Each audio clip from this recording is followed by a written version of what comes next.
First Peter 4. 1 Peter 4, and we're going to be looking at verses 1 through 11. 1 Peter chapter 4, verses 1 through 11. Since therefore Christ suffered in the flesh, arm yourselves with the same way of thinking. For whoever has suffered in the flesh has ceased from sin, so as to live for the rest of the time in the flesh, no longer for human passions, but for the will of God. For the time that is past suffices for doing what the Gentiles want to do, living in sensuality, passions, drunkenness, orgies, drinking parties, and lawless idolatry. With respect to this, they are surprised when you do not join them in the same flood of debauchery, and they malign you. But they will give account to him who is ready to judge the living and the dead. For this is why the gospel was preached even to those who are dead, that though judged in the flesh the way people are, they might live in the spirit the way God does. The end of all things is at hand. Therefore be self-controlled and sober-minded for the sake of your prayers. Above all, keep loving one another earnestly, since love covers a multitude of sins. Show hospitality to one another without grumbling. As each has received a gift, use it to serve one another, as good stewards of God's varied grace. Whoever speaks is one who speaks oracles of God. Whoever serves is one who serves by the strength that God supplies, in order that in everything God may be glorified through Jesus Christ. To him belong glory and dominion forever and ever. Amen. So, the first thing we need to do is we need to think like a believer. He says, therefore, since Christ suffered in the flesh, Jesus suffered and Jesus died, he gave us an example of what we should be willing to do for the glory of God, and to fulfill the will of God, we should be willing to suffer.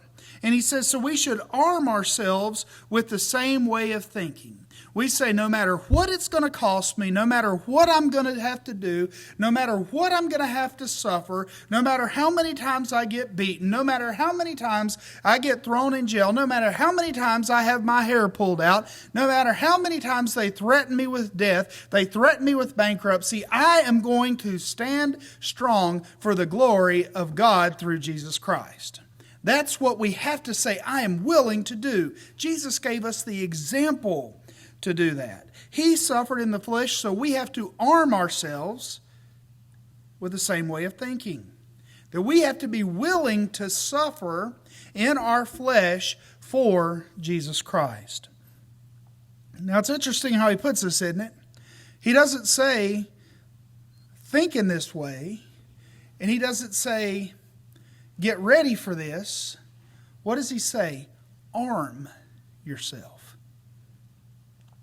If I told you I was going to go arm myself, what would you think I was getting ready to do? I was going to go get a gun, right? I'm going to go for a battle.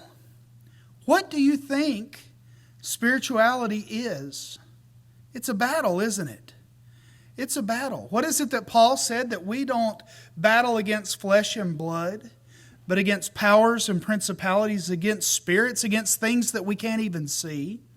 But sometimes those things that we fight against, those things that we can't even see, they use flesh in order to make us suffer, to try to get us to turn, from God, to try to derail us from serving Him. You know, it's easy to serve God when it doesn't cost you anything. It's easy to serve God when you can just walk on through life and everything looks good. You know, I think that's probably a lot of the trouble that the church had. The church in the 1950s, the church in the 1960s, in this area in the 1960s, and a lot of places in the country not the same way. And even up into the 1970s, what was everybody in this community? They would say they were a Christian, right? And so you were the outcast if you weren't a believer. People looked at you weird if you didn't go to church every Sunday, didn't they? And now people look weird at you if you go to church every Sunday. Isn't it different? Oh, they're one of them Bible thumpers. They're a holy roller. They go to church all the time. And looked at like it's something that's bad. And so a lot of people that in the 50s and 60s and 70s, and in the 80s even, they would go to church. And now their kids don't go. Why? Why don't their kids go? Why don't their grandkids go? Because it's not a cool thing to be anymore, right? Now you're the outcast if you're a believer. Now you're a Christian. You must be a bigot. You must be a racist. You must be whatever it is, and I can guarantee you that a true believer is neither one of those things. Not a racist and not a bigot. True believer shows more love than anyone on this earth can give that is not a believer. But we have to arm ourselves because we're in a battle. And the church got to go in the United States for a whole long time without getting in a battle. You remember Mike Tyson? Everybody knows Mike Tyson, right? He just fought again, right? I mean, it was funny watching them fight. I mean, it was fun, but it was also funny because they just weren't the same, right? When he fought Roy Jones Jr. back a few months ago. But, Mike Tyson, when he was first getting started, he had that drive to want to be the best. And he trained like nobody's business. You would watch him. He was always running. They had the videos of him doing the little thing where he's hitting on the speed bag and he's doing this, just getting stronger every day and going. And then when he got to be the champion of the world, he did that for a little while. And then he said, you know what? There's nobody that can beat me. I've got it down. So he didn't train very good. And what happened? Buster Douglas, a nobody, beat Mike Tyson in a bout that nobody was watching that was in Tokyo because it was like 2 o'clock in the morning here when he loses. The unbeatable, quite possibly at his prime, the greatest boxer ever because he was so powerful in his punches and so quick, fell apart. The church has often been the same way, right? We didn't have anything to worry about. We were the norm. And now that we're not the norm, too many people fall away because they're not willing to train for the fight. They're not willing to be armed for battle. They're not willing to arm themselves with the way of thinking that Jesus did, being willing to suffer for God. That's how we cleanse the sin out of our life, is suffering for the sake of God, so that we can live, no longer in the flesh, but live for Him. It says, no longer for human passions in verse 2, but for the will of God. So we have to think like a believer. We have to be ready to suffer. Now look at the world in verses 3 through 6. The world, the Gentiles he calls here, they live in a different way than those that have armed themselves with the way of thinking of Christ.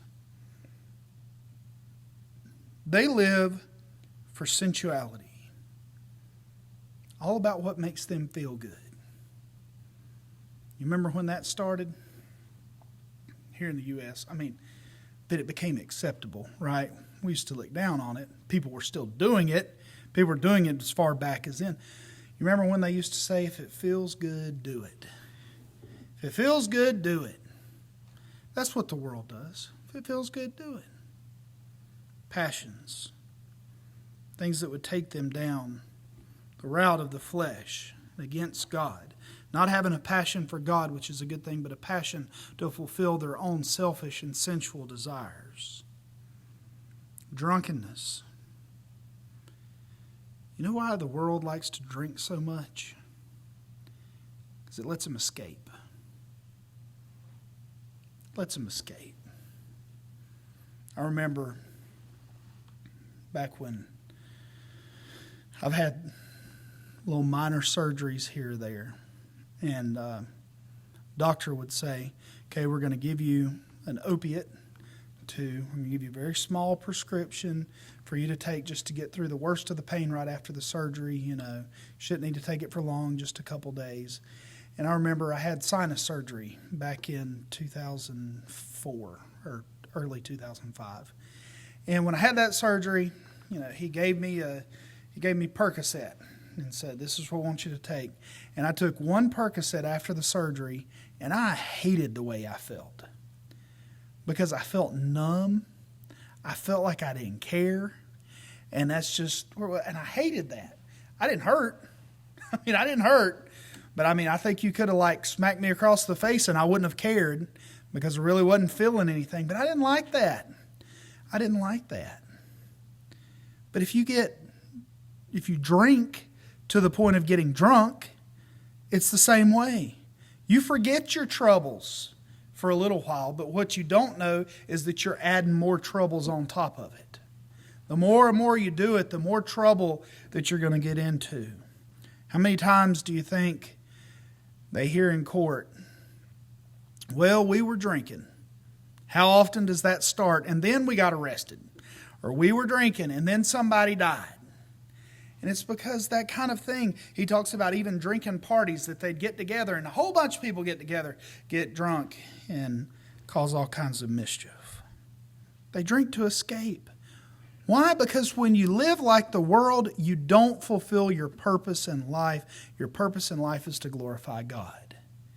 And so they want to escape. They want to get away from it. So they do that by altering their mind with alcohol. Orgies, sexual activity. Orgies talking about multiple sexual partners at the same time. It was something that was common during Peter's day and Paul's day, and they did it in a very weird way. They would go to the pagan temples, and they would have temple prostitutes that would be there, and then they would all just get together naked and do the things that they were going to do. And that's what the world did during that time. And they built it like it was something good, like it was something that was responsible that you were supposed to do to get the favor of the gods when you were at that pagan temple. Isn't it interesting? Isn't the world always cyclical, right? Because how many things now that are deviant sexually the world holds out as something that's good, right? And that's what they were doing at this time. Lawless idolatry that went right in with that they would go and they would do those things. They would drink those things. They would take the drugs that were there, and they would do all this at these temples to be able to push away any relationship with the one true God and instead follow idols. And then the world can't believe it when you don't want to do it. What do you mean you don't want to go get drunk? What do you mean you don't want to try to sleep with everybody you could sleep with? What do you mean that you don't want to say that God is just like an elephant and you might be touching the trunk and somebody else might be touching the leg and somebody else might be touching the ear, but we really all have the same God in the first place? That's junk. That's junk. Right? But that's what the world wants you to say, right? Gosh, I pick on Oprah enough. And everybody's picking on Oprah this week, right? And Meghan Markle and, is it Prince Harry? It's Harry, right? I stopped caring about the royals in 1776. But everybody else apparently still cares about them. But Oprah, and a lot of people, gosh, in the early 90s, Oprah was the closest thing America had to a pope, right? Everybody loved Oprah. And she's a billionaire because of it. But she said, there must be a billion ways to get to heaven. That's what the world thinks that, well, if you're an enlightened thinker, you can see the value in all religions. And you could see that there's even value in atheism and agnosticism. And so, why are you so closed-minded to say that Jesus is the only way to heaven? The world is shocked when we say things like, Jesus is the only way to heaven. The world is shocked when we say, I don't think I'm going to go hang out at the bar with you all night. No, I don't want to go to the strip club with you. No, I do not want to have multiple women or multiple men in my life. No, I want to follow what it is that God would have me do. He says they are surprised when you don't want to be a part of the same flood of debauchery that they are in. The world notices when you're different. So what do? They malign you. They make fun of you. They call you names. They try to get you to think that you are wrong. But we are not. And listen to what happens to them. They, it says in verse 5, they will give account to him who is ready to judge the living and the dead. They might say that now we have to answer for them for not wanting to do the evil things that they would have us to do. But they will be the one who has to give an answer to the judge. It says, for in this way, and this is why the gospel was preached, even to those who are dead, that though judged in the flesh, the way people are, they might live in the Spirit the way God does. They will be judged. Even the spiritually dead hear the gospel so that they either live by coming to faith in Him, or when they are judged, they stand before God without excuse. They can't stand before God and say, I never knew. God can say, you remember the people that you made fun of? You remember the people that you ran into the ground? You remember the people whose lives you tried to destroy because they wanted to live for me? You knew. You have no excuse. And they do have no excuse. But we are supposed to be different. The believer is supposed to be different. We see that in verses 7 through 11. We know that the end is near. He said the end was near. This was 2,000 years ago. The end is still near. It is coming. God's timeline is different than our timeline. I heard somebody say one time that they believed that we were closer to Jesus is coming back than we've ever been before. And I said, that's the way time works, brother. We are closer, right? We're closer to the end than it was at Peter's time. I don't know how close we are. I don't know the day or the time. But I know things are looking more and more every day where you see more things happening. I think, since AD 70, from AD 70 until present day, there was no Israel. What is there now? There's an Israel, right? Which I think is something that needed to happen before this end time came. The end of all things is at hand. We know the end's at hand, so what do we have to do? We have to be self-controlled, in control of our own minds. Why didn't I like the Percocet that the doctor gave me? Because I did not feel in control of my own mind. Didn't feel in control at all. Didn't feel in control at all. We have to be in control of our own minds. We have to be sober-minded. We have to be ready to arm ourselves to go through that suffering. We have to be loving and hospitable. He says, love one another earnestly. Really love. To really love with truth, because love covers a multitude of sins. We have to show hospitality. Help people out. I've always said that's, of all the strengths of Parish Memorial Baptist Church, hospitality is one of our strengths. Something that we do well. We help take care of people. We help people when they're down and out. And we do it without grumbling. It says everybody has received a gift. We've all received a spiritual gift, and we should use it not to serve ourselves, but to serve one another. As good stewards, he says, of God's varied grace. So some have the gift of speaking. So we should speak, those of us that have the gift to speak. So as a pastor or a teacher, have been given the gift to be able to explain the things of God, then we should speak as if we're speaking the oracles of God, because we're explaining God's word. The one who serves, and serving in the strength of God. There's some people that they have just been given the spiritual gift of serving others and helping others out. And they do it in the strength of God. And we do all that, all of these gifts that we use, and there are varied gifts from everybody. He calls them a varied grace, stewards of God's varied grace. We are all given those gifts so that we can serve each other, so that we could serve others, so that they will come to faith. And we do all that, and I think this is the most important part of this chapter, really, is at the end of verse 11, where he says, in order that in everything God may be glorified through Jesus Christ. Why do we suffer? So that God might be glorified. Why do we reject the advances of the world? So that God might be glorified. Why are we self-controlled and sober-minded for the sake of our prayers? Why do we love one another earnestly? Why do we show hospitality? Why do we speak as though we speak the oracles of God? Why do we serve with the strength that God supplies? Why do we do all those things? We do it for the glory of God, in order that in everything God may be glorified through Jesus Christ. To him belong the glory and dominion forever and ever. Amen.